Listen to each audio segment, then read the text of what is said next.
On Thursday, The Washington Post published a report claiming that North Korea billed the U.S. $2 million for Otto Warmbier's medical care.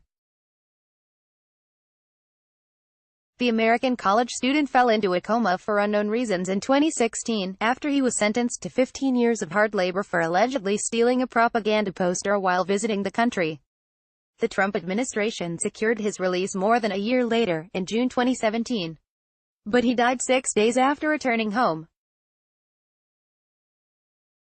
On Friday morning, Trump tweeted that no money was paid to North Korea for Otto Warmbier, and called himself the greatest hostage negotiator that I know of in the history of the United States. President Trump has shot down a report that he agreed to pay the North Korean regime $2 million for Otto Warmbier's medical care during the nearly year and a half he was held captive in the country.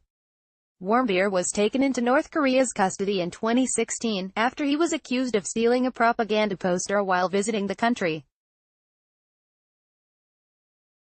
He was sentenced to 15 years of hard labor for the alleged theft, but was later released and returned to the U.S. a year and a half into his sentence. On Thursday, two sources told The Washington Post about a previously unreported incident that allegedly happened after the Trump administration negotiated Warmbier's release in June 2017. The Post report said that before Warmbier was allowed to leave on a medical transport plane, North Korea demanded State Department official Joseph Yun sign a document agreeing to pay a $2 million bill for Warmbier's medical care. Yun took the matter to then Secretary of State Rex Tillerson, who conveyed the issue to the president himself. The president ultimately ordered Yun to sign the document, according to the report. The Post did not learn whether the bill was ever paid. The sources who spoke to the paper say the bill was sent to the Treasury Department and went unpaid through 2016.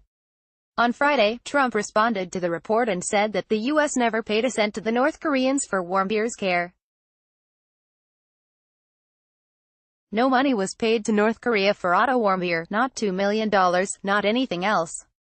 This is not the Obama administration that paid $1.8 billion for 4 hostages, or gave 5 terrorist-sick hostages plus, who soon went back to battle, for traitor SGT. Bergdahl, Trump tweeted. Read more.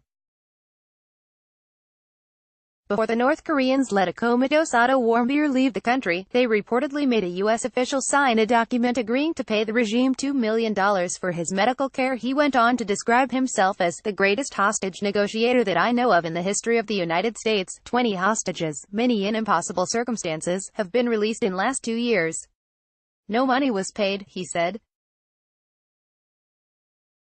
Warmbier fell into a coma in March 2016, on the day he was sentenced to 15 years of hard labor for allegedly stealing a poster during a trip to North Korea. The circumstances of how he fell into a coma remain a mystery. The North Korean regime was criticized for not telling U.S. officials the truth about Warmbier's health for more than a year. The Trump administration secured his release in June 2017, but Warmbier died just 6 days after returning to his native Ohio. Let's block ads. Why?